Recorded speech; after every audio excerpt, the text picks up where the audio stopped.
평생을 책에 묻혀 산 나이든 철학자가 있었습니다. 한평생 학문을 연구하면서 살았는데 정작 자기가 노인이 되어 보니 인생에 대해서 자기가 너무 아는 것이 없었습니다. 그래서 자신의 삶에 대한 회의를 느끼기 시작했습니다. 사람들이 행복해하는 모습을 보면 화가 납니다. 사랑에 빠진 사람들을 보면 밉습니다. 정말 죽고 싶은 마음으로 자신의 인생을 돌아보며 회의를 느끼며 하루하루 살았습니다. 그러던 어느 날 악마가 그를 방문합니다. 그리고는 그에게 말합니다. 네가 원하는 것을 모든 것을 들어주겠다. 그 늙은 철학자는 악마에게 젊음과 부를 달라고 요청합니다. 그러자 그 악마는 그래, 내가 다 줄 수 있어. 이 땅에서는 네가 원하는 대로 다 해준다. 지상에서는 네가 원하는 걸 다 해주겠지만 지하에서는 너는 나의 종이 되어야 돼. 다른 말로 하면 네 영혼을 달라는 것입니다. 노 철학자는 조금 망설이다가 악마와 계약을 합니다. 괴테의 파우스트는 이렇게 시작합니다. 철학자 파우스트는 악마 메피스토와 거래로 젊음과 부를 갖게 됩니다. 그리고 새로운 사랑도 시작합니다. 악마와의 거래, 흥미로우면서도 매우 위험한 거래입니다. 여러분이 이런 위험한 거래를 해보신 적이 있으십니까? 어렸을 때는 우리 이런 건 해봤던 것 같습니다. 두꺼 봐 헌집 줄게 새집 다오.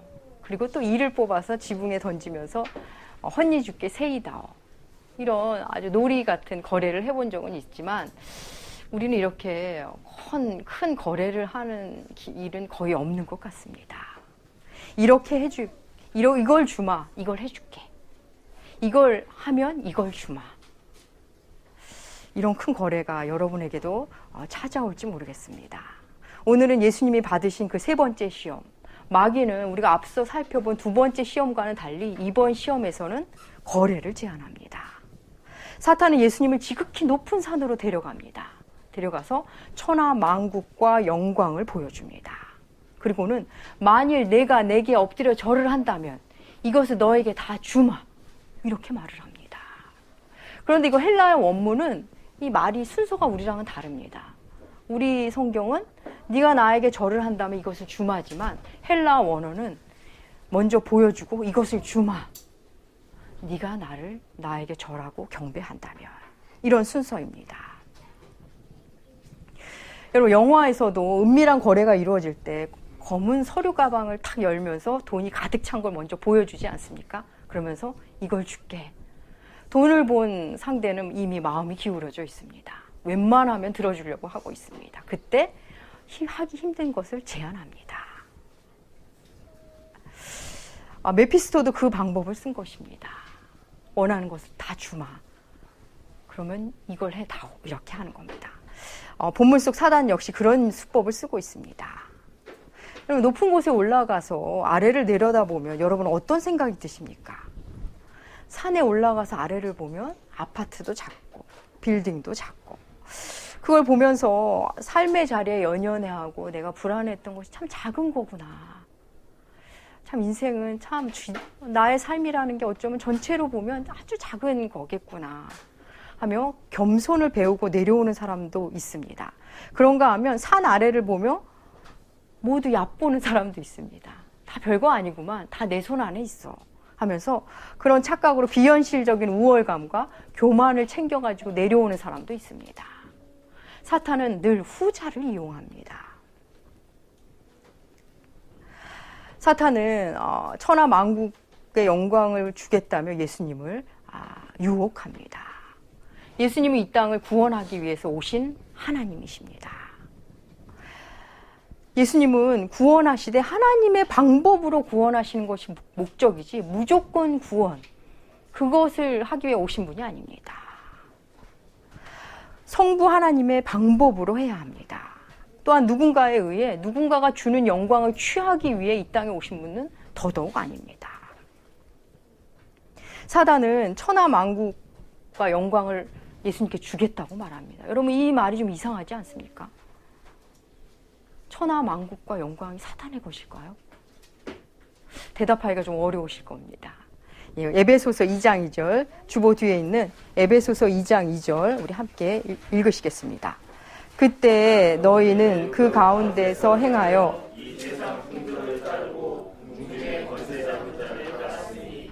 곧 지금 불순종의 아들들 가운데서 역사하는 영이라. 예. 에베소서 2장 2절에 보면 공중 권세 잡은 자를 따랐다. 그러니까 사탄을 이렇게 말하고 있습니다. 공중의 권세를 잡은 자다. 또 이어서 에베소 6장 12절도 함께 읽으시겠습니다. 우리의 씨름은 혈과 육을 상대하는 것이 아니요 통치자들과 권세들과 이 어둠 세상 주관자들과 하늘에 있는 악의 영들을 상대함이라. 이번에는 어둠의 세상 주관자라고 사탄을 표현합니다. 여러분, 사탄에게도 힘과 권세가 있습니다.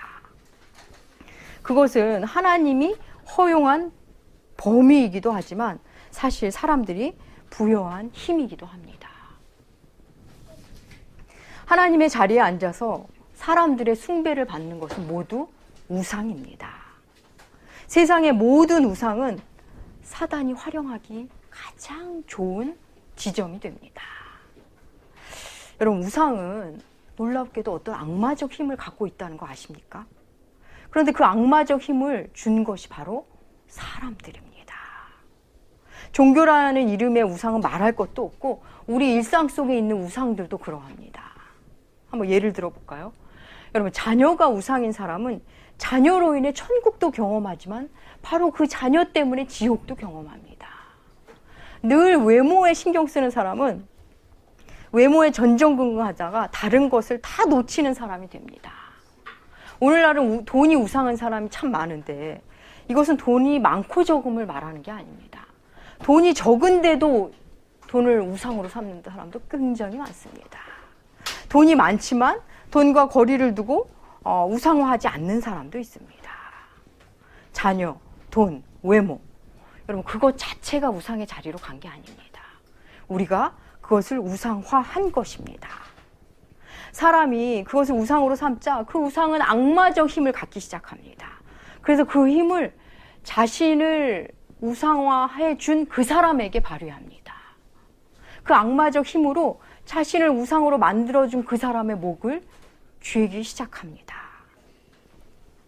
그래서 내가 가장 좋아하는 그것이 나를 가장 아프게 하는 것은 내가 그 상대에게 많은 힘을 주었기 때문입니다.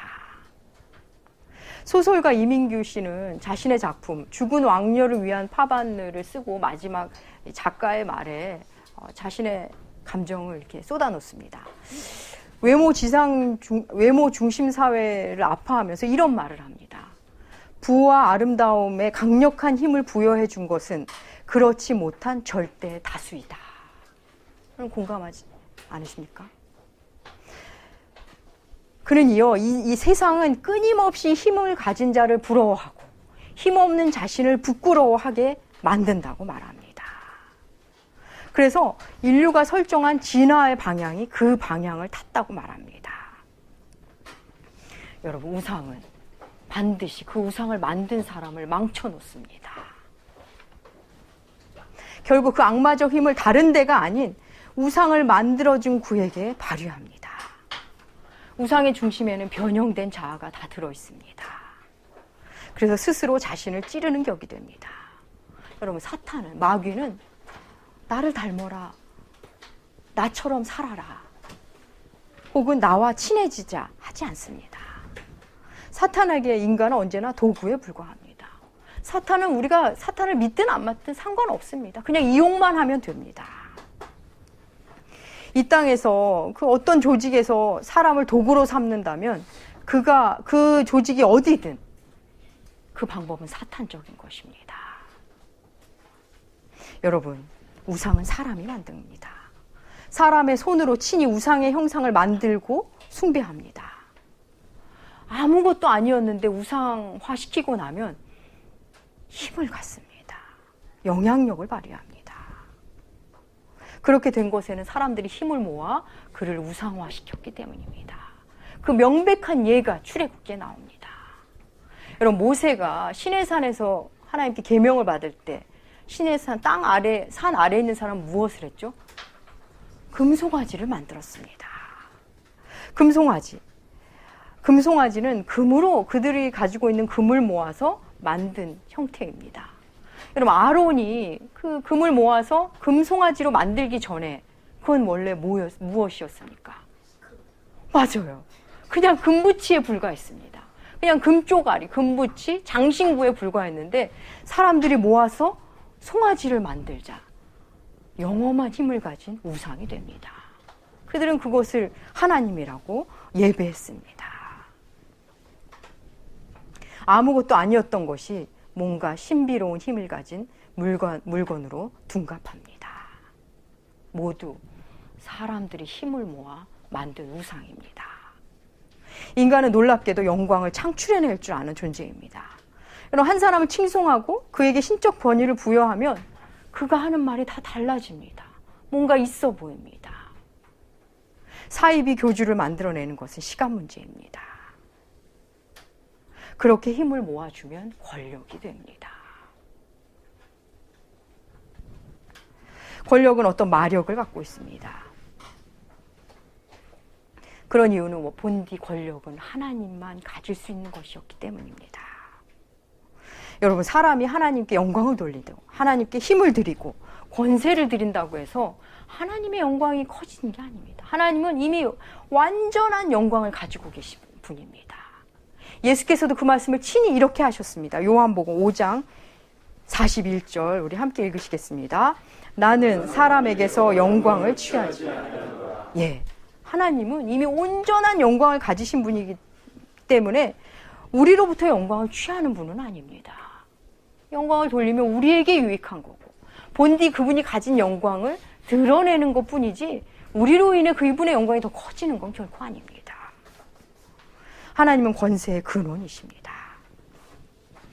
아담의 범죄 후 사람은 하나님의 자리에 가고자 했고 하나님의 그 자리에 대한 그 가장 큰 상징이 권력입니다. 여러분, 절대 권력은 절대 부패한다. 이 말 들어보셨죠? 이것은 영국의 법 철학자 이자 정치가인 액튼의 말입니다. 권력을 잡으면 그 권력으로 좋은 일을 하면 얼마나 좋을까요? 그런데 사람은 권력이 커질수록 권력이 절대 힘을 가지면 가질수록 달라집니다. 이 땅의 모든 독재자들은 모두 부패했습니다. 인간은 왜 절대 권력을 가지면 부패하는 것일까요?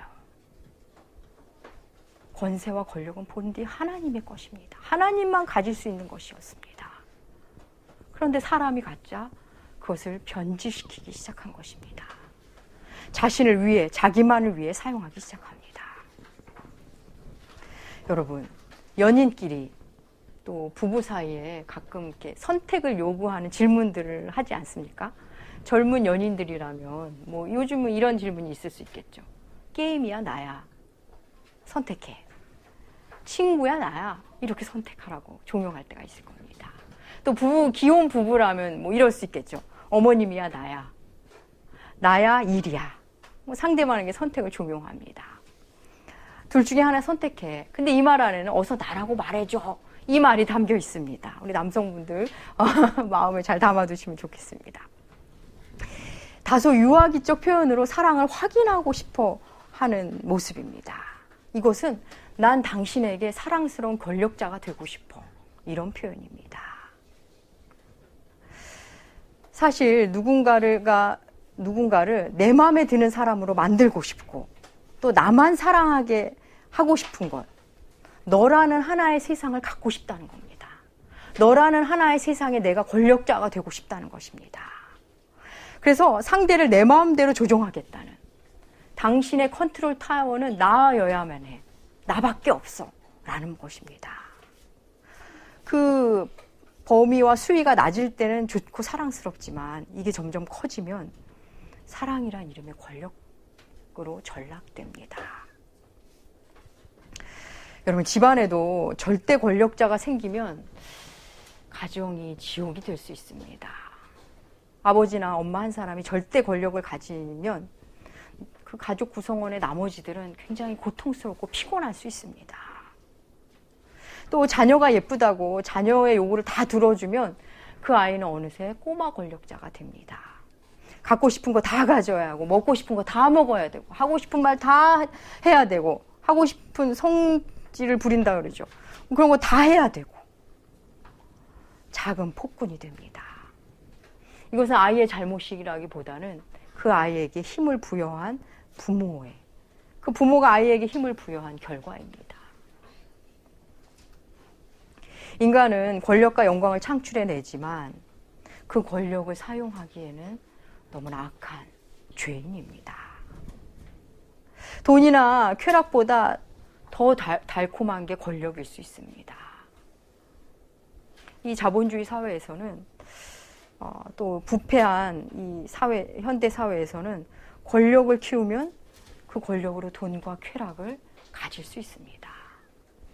물론 부패한 자본주의에서 또 반대일 수도 있죠. 돈으로 권력과 쾌락을 사기도 합니다.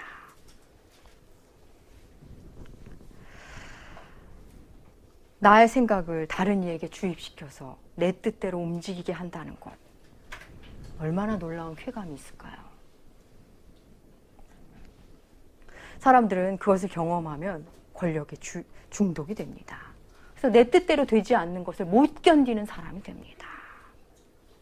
그런 곳에서 자아의 죽음은 있을 수가 없습니다. 천하 만국과 영광을 보여주며 다 주겠다며 절하라 하는 사탄을 향해 하나님, 예수님은 말씀하십니다. 사탄아, 물러가라. 너의 존재는 사탄에 불과하다는 것. 마귀라는 일반 명사를 쓰시지 않고 그 존재의 핵심인 사탄을 부르면서 물러가라 말씀하십니다. 사탄아, 물러가라. 이어 예수님은 이번에도 말씀으로 물리치십니다. 주 너의 하나님을 경배하고 다만 그를 섬기라고 말씀하셨다. 말씀으로 그를 물리치십니다. 예수님은 이번에도 신명기의 말씀을 인용하시는데 신명기에 기록된 말씀과 좀 차이가 있습니다. 주님이 인용하신 신명기 6장 13절 우리 함께 읽어보시겠습니다. 신명기 6장 13절입니다. 내 하나님 여호와를 경외하며 그를 섬기며 그의 이름으로 맹세할 것이다. 네. 조금 다르죠. 신명기 이 본디 기록된 신명기 6장 13절을 앞뒤 문맥을 우리가 살펴볼 필요가 있습니다. 이 말씀을 왜 나왔는지, 어떤 맥락에서 나왔는지 신명기 6장 10절과 12절 조금 길지만 우리 한 목소리로 함께 읽으시겠습니다.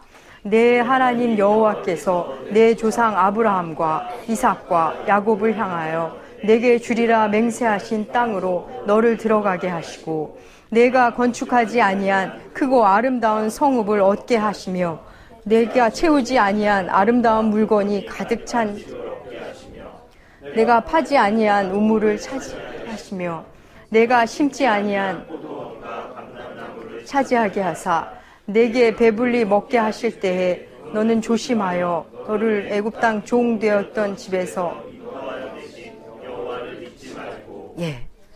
지금 우리가 읽은 이 부분은 한마디로 말하면 내가 풍요로워지면, 내가 약속의 땅에 들어가서 풍요로워지면 이라고 말할 수 있습니다. 하나님께서 먹는 문제와 안전의 문제를 해결해 준 후에라도 너는 하나님을 잊지 말고 여호와를 경외하라 말씀하십니다. 그 말씀이 이어지는 6장 14절에 더욱 선명해집니다. 신명기 6장 14절 읽으시겠습니다. 너희는 다른 신들 곧 내 사면에 있는 백성의 신을 따르지 말고, 다른 신을 섬기지 말고 오직 하나님만 섬기라 말씀하십니다.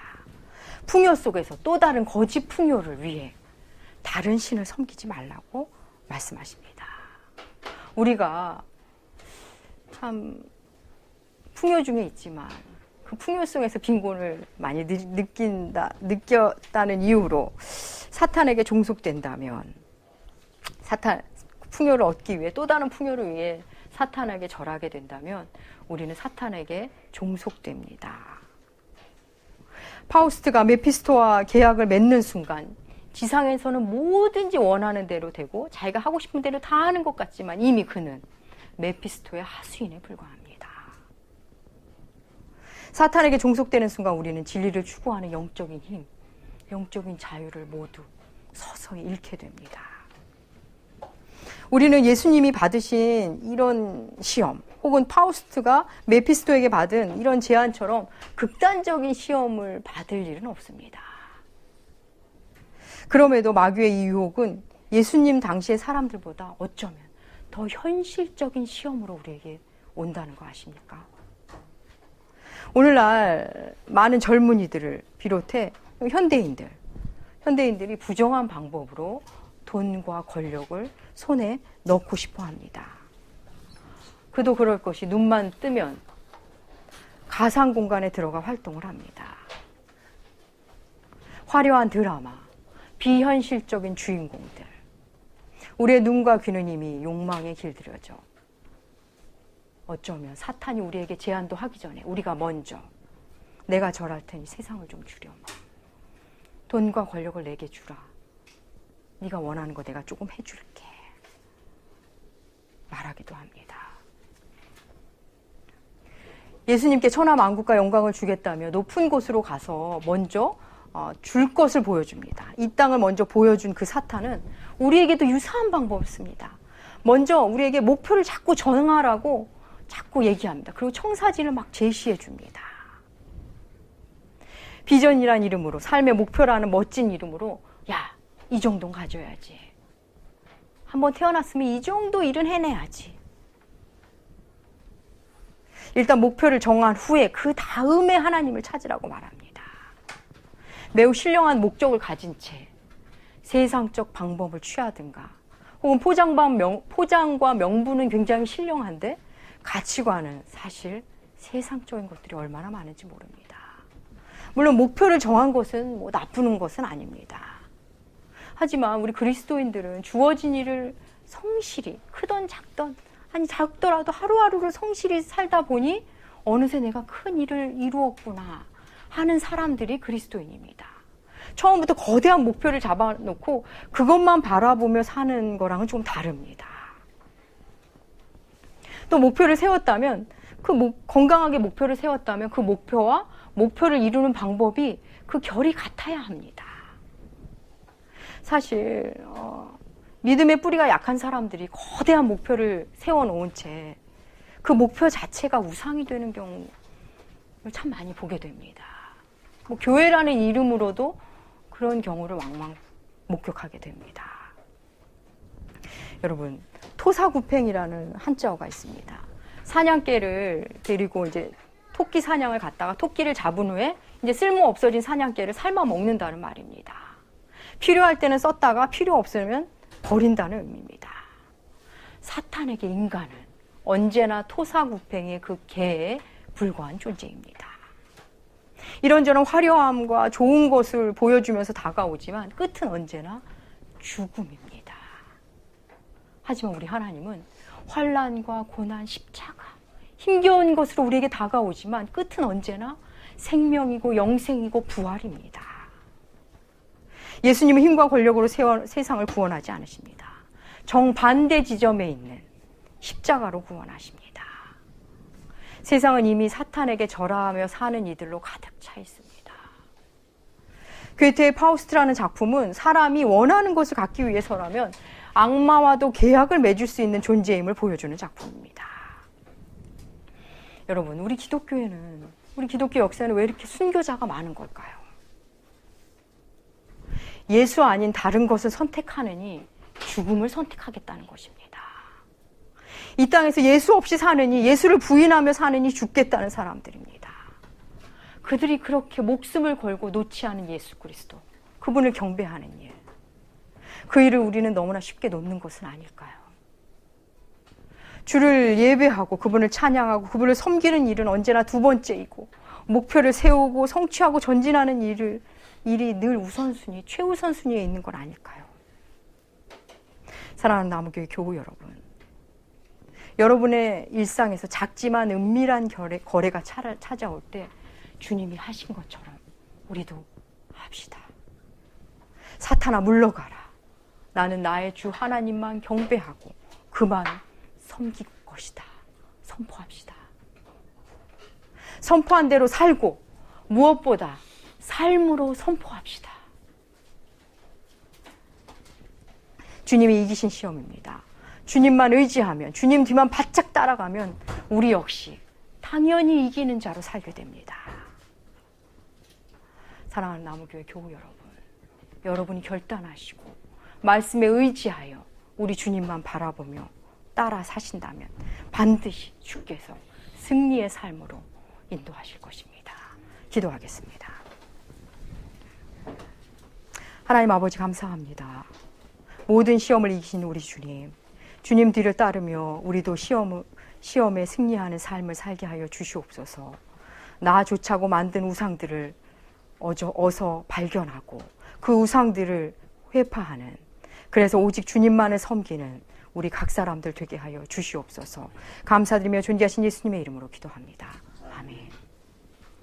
네, 오늘은 5월 첫 번째 주 성찬식이 있는 주일입니다.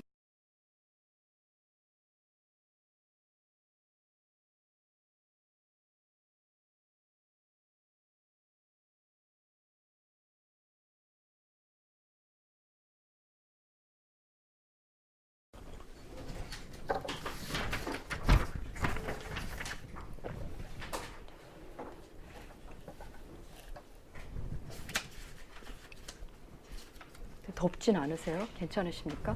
네. 평생을 책에 묻혀 산 나이든 철학자가 있었습니다. 한평생 학문을 연구하면서 살았는데 정작 자기가 노인이 되어 보니 인생에 대해서 자기가 너무 아는 것이 없었습니다. 그래서 자신의 삶에 대한 회의를 느끼기 시작했습니다. 사람들이 행복해하는 모습을 보면 화가 납니다. 사랑에 빠진 사람들을 보면 밉습니다. 정말 죽고 싶은 마음으로 자신의 인생을 돌아보며 회의를 느끼며 하루하루 살았습니다. 그러던 어느 날 악마가 그를 방문합니다. 그리고는 그에게 말합니다. 네가 원하는 것을, 모든 것을 들어주겠다. 그 늙은 철학자는 악마에게 젊음과 부를 달라고 요청합니다. 그러자 그 악마는 그래, 내가 다 줄 수 있어. 이 땅에서는 네가 원하는 대로 다 해준다. 지상에서는 네가 원하는 걸 다 해주겠지만 지하에서는 너는 나의 종이 되어야 돼. 다른 말로 하면 네 영혼을 달라는 것입니다. 노 철학자는 조금 망설이다가 악마와 계약을 합니다. 괴테의 파우스트는 이렇게 시작합니다. 철학자 파우스트는 악마 메피스토와 거래로 젊음과 부를 갖게 됩니다. 그리고 새로운 사랑도 시작합니다. 악마와의 거래, 흥미로우면서도 매우 위험한 거래입니다. 여러분이 이런 위험한 거래를 해보신 적이 있으십니까? 어렸을 때는 우리 이런 건 해봤던 것 같습니다. 두꺼 봐 헌집 줄게 새집 다오. 그리고 또 이를 뽑아서 지붕에 던지면서 헌니 줄게 새이 다오. 이런 아주 놀이 같은 거래를 해본 적은 있지만 우리는 이렇게 큰 거래를 하는 일은 거의 없는 것 같습니다. 이렇게 이걸 주마, 이걸 해줄게. 이걸 하면 이걸 주마. 이런 큰 거래가 여러분에게도 찾아올지 모르겠습니다. 오늘은 예수님이 받으신 그 세 번째 시험, 마귀는 우리가 앞서 살펴본 두 번째 시험과는 달리 이번 시험에서는 거래를 제안합니다. 사탄은 예수님을 지극히 높은 산으로 데려가서 천하 만국과 영광을 보여줍니다. 그리고는 만일 내가 내게 엎드려 절을 한다면 이것을 너에게 다 주마, 이렇게 말을 합니다. 그런데 이거 헬라어 원문은 이 말이 순서가 우리랑은 다릅니다. 우리 성경은 네가 나에게 절을 한다면 이것을 주마지만 헬라어 원어는 먼저 보여주고 이것을 주마, 네가 나에게 절하고 경배한다면, 이런 순서입니다. 여러분, 영화에서도 은밀한 거래가 이루어질 때 검은 서류 가방을 탁 열면서 돈이 가득 찬 걸 먼저 보여주지 않습니까? 그러면서 이걸 줄게. 돈을 본 상대는 이미 마음이 기울어져 있습니다. 웬만하면 들어주려고 하고 있습니다. 그때 하기 힘든 것을 제안합니다. 메피스토도 그 방법을 쓴 것입니다. 원하는 것을 다 주마. 그러면 이걸 해다오. 이렇게 하는 겁니다. 본문 속 사단 역시 그런 수법을 쓰고 있습니다. 여러분, 높은 곳에 올라가서 아래를 내려다보면 여러분 어떤 생각이 드십니까? 산에 올라가서 아래를 보면 아파트도 작고 빌딩도 작고 그걸 보면서 삶의 자리에 연연해하고 내가 불안했던 것이 참 작은 거구나. 참 인생은 참 나의 삶이라는 게 어쩌면 전체로 보면 아주 작은 거겠구나 하며 겸손을 배우고 내려오는 사람도 있습니다. 그런가 하면 산 아래를 보며 모두 얕보는 사람도 있습니다. 다 별거 아니구만. 다 내 손 안에 있어. 하면서 그런 착각으로 비현실적인 우월감과 교만을 챙겨가지고 내려오는 사람도 있습니다. 사탄은 늘 후자를 이용합니다. 사탄은 천하 만국의 영광을 주겠다며 예수님을 유혹합니다. 예수님은 이 땅을 구원하기 위해서 오신 하나님이십니다. 예수님은 구원하시되 하나님의 방법으로 구원하시는 것이 목적이지 무조건 구원, 그것을 하기 위해 오신 분이 아닙니다. 성부 하나님의 방법으로 해야 합니다. 또한 누군가에 의해 누군가가 주는 영광을 취하기 위해 이 땅에 오신 분은 더더욱 아닙니다. 사단은 천하 만국과 영광을 예수님께 주겠다고 말합니다. 여러분, 이 말이 좀 이상하지 않습니까? 천하 만국과 영광이 사탄의 것일까요? 대답하기가 좀 어려우실 겁니다. 에베소서 2장 2절, 주보 뒤에 있는 에베소서 2장 2절 우리 함께 읽으시겠습니다. 그때 너희는 그 가운데서 행하여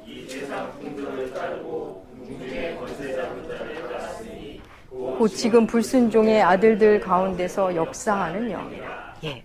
에베소서 2장 2절에 보면 공중 권세 잡은 자를 따랐다. 그러니까 사탄을 이렇게 말하고 있습니다. 공중의 권세를 잡은 자다. 또 이어서 에베소 6장 12절도 함께 읽으시겠습니다. 우리의 씨름은 혈과 육을 상대하는 것이 아니요 통치자들과 권세들과 이 어둠 세상 주관자들과 하늘에 있는 악의 영들을 상대함이라. 이번에는 어둠의 세상 주관자라고 사탄을 표현합니다. 여러분, 사탄에게도 힘과 권세가 있습니다. 그것은 하나님이 허용한 범위이기도 하지만 사실 사람들이 부여한 힘이기도 합니다. 하나님의 자리에 앉아서 사람들의 숭배를 받는 것은 모두 우상입니다.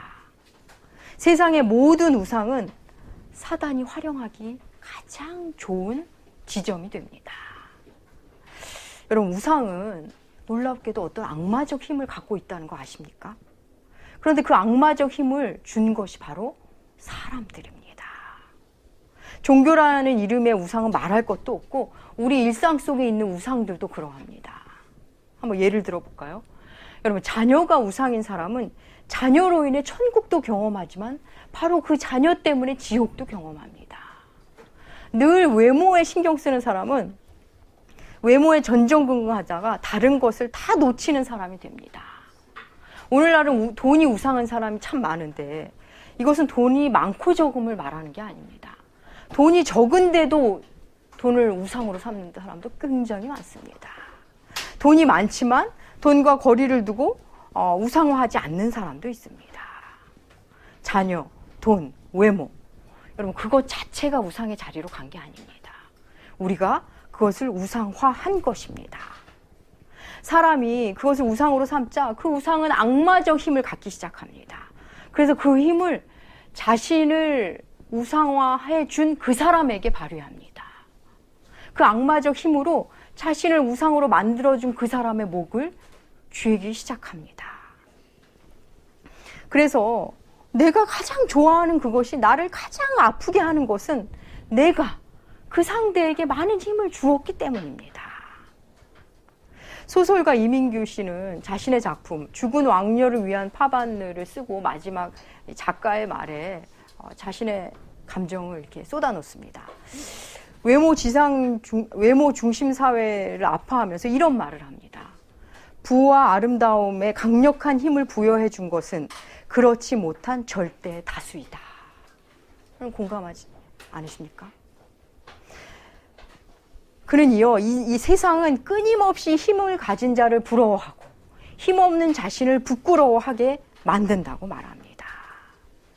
그래서 인류가 설정한 진화의 방향이 그 방향을 탔다고 말합니다. 여러분, 우상은 반드시 그 우상을 만든 사람을 망쳐놓습니다. 결국 그 악마적 힘을 다른 데가 아닌 우상을 만들어준 그에게 발휘합니다. 우상의 중심에는 변형된 자아가 다 들어있습니다. 그래서 스스로 자신을 찌르는 격이 됩니다. 여러분, 사탄은, 마귀는 나를 닮아라, 나처럼 살아라, 혹은 나와 친해지자 하지 않습니다. 사탄에게 인간은 언제나 도구에 불과합니다. 사탄은 우리가 사탄을 믿든 안 믿든 상관없습니다. 그냥 이용만 하면 됩니다. 이 땅에서 그 어떤 조직에서 사람을 도구로 삼는다면 그 조직이 어디든 그 방법은 사탄적인 것입니다. 여러분, 우상은 사람이 만듭니다. 사람의 손으로 친히 우상의 형상을 만들고 숭배합니다. 아무것도 아니었는데 우상화시키고 나면 힘을 갖습니다. 영향력을 발휘합니다. 그렇게 된 것에는 사람들이 힘을 모아 그를 우상화시켰기 때문입니다. 그 명백한 예가 출애굽기에 나옵니다. 여러분, 모세가 시내산에서 하나님께 계명을 받을 때 시내산 산 아래에 있는 사람은 무엇을 했죠? 금송아지를 만들었습니다. 금송아지는 금으로 그들이 가지고 있는 금을 모아서 만든 형태입니다. 여러분, 아론이 그 금을 모아서 금송아지로 만들기 전에 그건 원래 무엇이었습니까? 맞아요. 그냥 금붙이에 불과했습니다. 그냥 금쪼가리, 금붙이, 장신구에 불과했는데 사람들이 모아서 송아지를 만들자 영험한 힘을 가진 우상이 됩니다. 그들은 그것을 하나님이라고 예배했습니다. 아무것도 아니었던 것이 뭔가 신비로운 힘을 가진 물건으로 둔갑합니다. 모두 사람들이 힘을 모아 만든 우상입니다. 인간은 놀랍게도 영광을 창출해낼 줄 아는 존재입니다. 여러분, 한 사람을 칭송하고 그에게 신적 권위를 부여하면 그가 하는 말이 다 달라집니다. 뭔가 있어 보입니다. 사이비 교주를 만들어내는 것은 시간 문제입니다. 그렇게 힘을 모아주면 권력이 됩니다. 권력은 어떤 마력을 갖고 있습니다. 그런 이유는 본디 권력은 하나님만 가질 수 있는 것이었기 때문입니다. 여러분, 사람이 하나님께 영광을 돌리고 하나님께 힘을 드리고 권세를 드린다고 해서 하나님의 영광이 커지는 게 아닙니다. 하나님은 이미 완전한 영광을 가지고 계신 분입니다. 예수께서도 그 말씀을 친히 이렇게 하셨습니다. 요한복음 5장 41절 우리 함께 읽으시겠습니다. 나는 사람에게서 영광을 취하지. 예, 하나님은 이미 온전한 영광을 가지신 분이기 때문에 우리로부터 영광을 취하는 분은 아닙니다. 영광을 돌리면 우리에게 유익한 거고 본디 그분이 가진 영광을 드러내는 것뿐이지 우리로 인해 그분의 영광이 더 커지는 건 결코 아닙니다. 하나님은 권세의 근원이십니다. 아담의 범죄 후 사람은 하나님의 자리에 가고자 했고 하나님의 그 자리에 대한 그 가장 큰 상징이 권력입니다. 여러분, 절대 권력은 절대 부패한다. 이 말 들어보셨죠? 이것은 영국의 법 철학자이자 정치가인 액튼의 말입니다. 권력을 잡으면 그 권력으로 좋은 일을 하면 얼마나 좋을까요? 그런데 사람은 권력이 커질수록, 권력이 절대 힘을 가지면 가질수록 달라집니다. 이 땅의 모든 독재자들은 모두 부패했습니다. 인간은 왜 절대 권력을 가지면 부패하는 것일까요? 권세와 권력은 본디 하나님의 것입니다. 하나님만 가질 수 있는 것이었습니다. 그런데 사람이 갖자 그것을 변질시키기 시작한 것입니다. 자신을 위해, 자기만을 위해 사용하기 시작합니다. 여러분, 연인끼리 또 부부 사이에 가끔 이렇게 선택을 요구하는 질문들을 하지 않습니까? 젊은 연인들이라면 뭐 요즘은 이런 질문이 있을 수 있겠죠. 게임이야, 나야? 선택해. 친구야, 나야? 이렇게 선택하라고 종용할 때가 있을 겁니다. 또 귀여운 부부라면 뭐 이럴 수 있겠죠. 어머님이야, 나야? 나야, 일이야? 뭐 상대방에게 선택을 종용합니다. 둘 중에 하나 선택해. 근데 이 말 안에는 어서 나라고 말해줘. 이 말이 담겨 있습니다. 우리 남성분들 마음을 잘 담아두시면 좋겠습니다. 다소 유아기적 표현으로 사랑을 확인하고 싶어 하는 모습입니다. 이것은 난 당신에게 사랑스러운 권력자가 되고 싶어. 이런 표현입니다. 사실 누군가를 내 마음에 드는 사람으로 만들고 싶고 또 나만 사랑하게 하고 싶은 것, 너라는 하나의 세상을 갖고 싶다는 겁니다. 너라는 하나의 세상에 내가 권력자가 되고 싶다는 것입니다.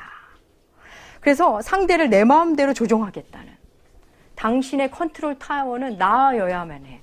나밖에 없어. 라는 것입니다. 그 범위와 수위가 낮을 때는 좋고 사랑스럽지만 이게 점점 커지면 사랑이란 이름의 권력으로 전락됩니다. 여러분, 집안에도 절대 권력자가 생기면 가정이 지옥이 될 수 있습니다. 아버지나 엄마 한 사람이 절대 권력을 가지면 그 가족 구성원의 나머지들은 굉장히 고통스럽고 피곤할 수 있습니다. 또 자녀가 예쁘다고 자녀의 요구를 다 들어주면 그 아이는 어느새 꼬마 권력자가 됩니다. 갖고 싶은 거 다 가져야 하고 먹고 싶은 거 다 먹어야 되고 하고 싶은 말 다 해야 되고 하고 싶은 성질을 부린다 그러죠. 그런 거 다 해야 되고 작은 폭군이 됩니다. 이것은 아이의 잘못이라기보다는 그 아이에게 힘을 부여한 그 부모가 아이에게 힘을 부여한 결과입니다. 인간은 권력과 영광을 창출해내지만 그 권력을 사용하기에는 너무나 악한 죄인입니다. 돈이나 쾌락보다 더 달콤한 게 권력일 수 있습니다. 이 자본주의 사회에서는 또 부패한 이 현대 사회에서는 권력을 키우면 그 권력으로 돈과 쾌락을 가질 수 있습니다. 물론 부패한 자본주의에서 또 반대일 수도 있죠. 돈으로 권력과 쾌락을 사기도 합니다.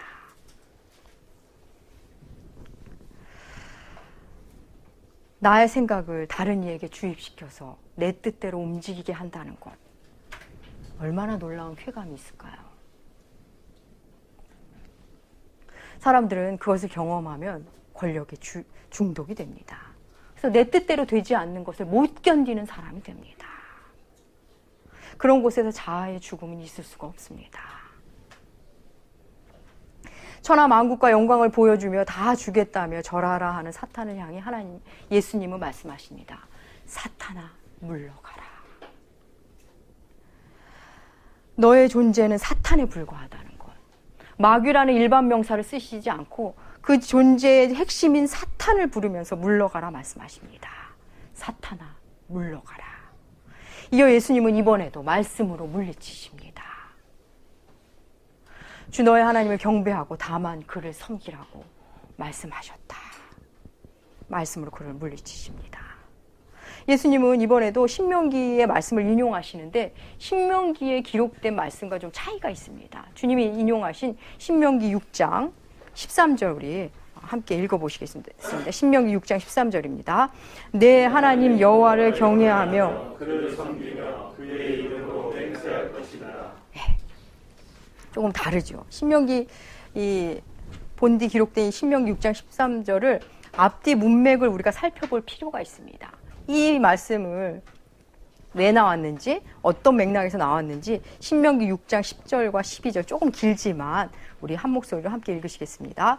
내 하나님 여호와께서 내 조상 아브라함과 이삭과 야곱을 향하여 내게 주리라 맹세하신 땅으로 너를 들어가게 하시고 내가 건축하지 아니한 크고 아름다운 성읍을 얻게 하시며 내가 채우지 아니한 아름다운 물건이 가득 찬 내가 파지 아니한 우물을 차지하시며 내가 심지 아니한 차지하게 하사 내게 배불리 먹게 하실 때에 너는 조심하여 너를 애굽 땅 종 되었던 집에서 지금 우리가 읽은 이 부분은 한마디로 말하면 내가 풍요로워지면, 내가 약속의 땅에 들어가서 풍요로워지면 이라고 말할 수 있습니다. 하나님께서 먹는 문제와 안전의 문제를 해결해 준 후에라도 너는 하나님을 잊지 말고 여호와를 경외하라 말씀하십니다. 그 말씀이 이어지는 6장 14절에 더욱 선명해집니다. 신명기 6장 14절 읽으시겠습니다. 너희는 다른 신들 곧 내 사면에 있는 백성의 신을 따르지 말고, 다른 신을 섬기지 말고 오직 하나님만 섬기라 말씀하십니다. 풍요 속에서 또 다른 거짓 풍요를 위해 다른 신을 섬기지 말라고 말씀하십니다.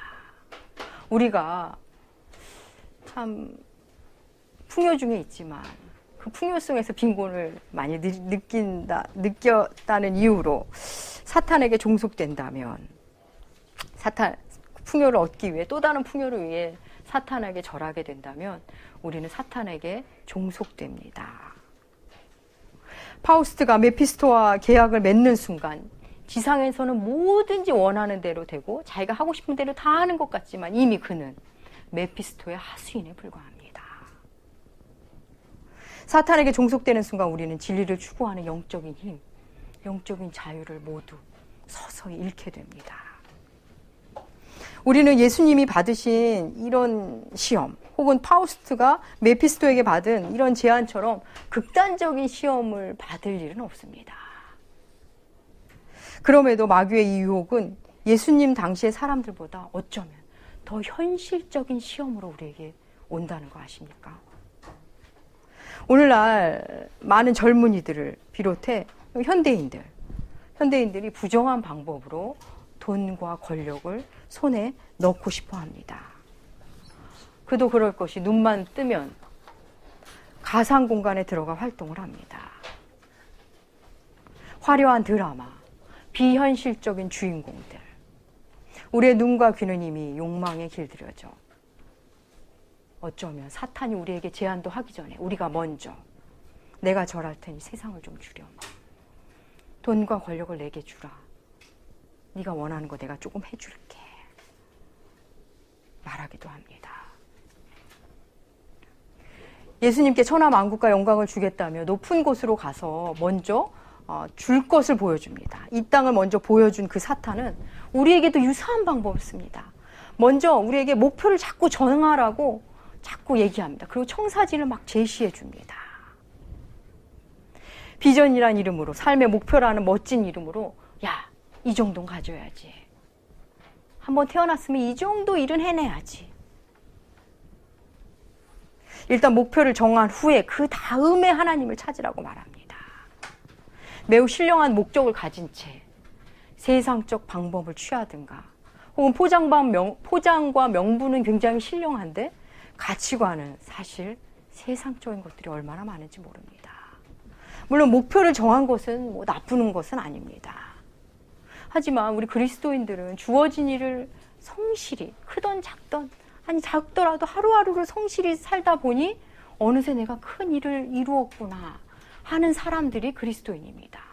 처음부터 거대한 목표를 잡아놓고 그것만 바라보며 사는 거랑은 좀 다릅니다. 또 목표를 세웠다면, 건강하게 목표를 세웠다면 그 목표와 목표를 이루는 방법이 그 결이 같아야 합니다. 사실 믿음의 뿌리가 약한 사람들이 거대한 목표를 세워놓은 채 그 목표 자체가 우상이 되는 경우를 참 많이 보게 됩니다. 교회라는 이름으로도 그런 경우를 왕왕 목격하게 됩니다. 여러분, 토사구팽이라는 한자어가 있습니다. 사냥개를 데리고 이제 토끼 사냥을 갔다가 토끼를 잡은 후에 이제 쓸모 없어진 사냥개를 삶아 먹는다는 말입니다. 필요할 때는 썼다가 필요 없으면 버린다는 의미입니다. 사탄에게 인간은 언제나 토사구팽의 그 개에 불과한 존재입니다. 이런저런 화려함과 좋은 것을 보여주면서 다가오지만 끝은 언제나 죽음입니다.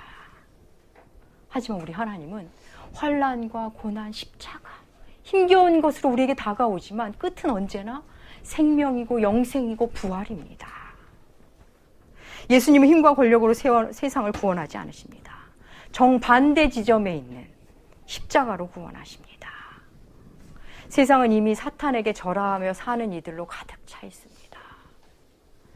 괴테의 파우스트라는 작품은 사람이 원하는 것을 갖기 위해서라면 악마와도 계약을 맺을 수 있는 존재임을 보여주는 작품입니다.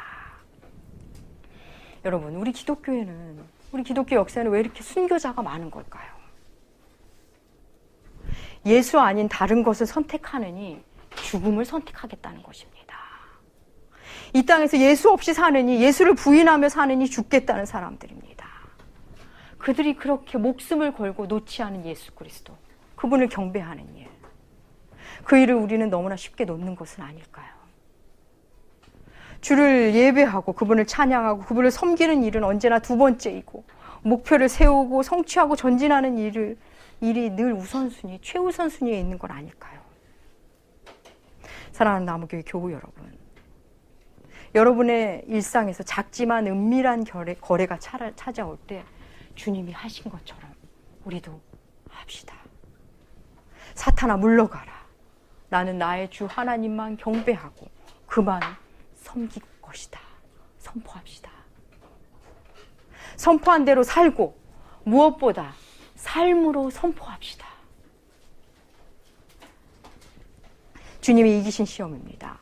주님만 의지하면, 주님 뒤만 바짝 따라가면 우리 역시 당연히 이기는 자로 살게 됩니다.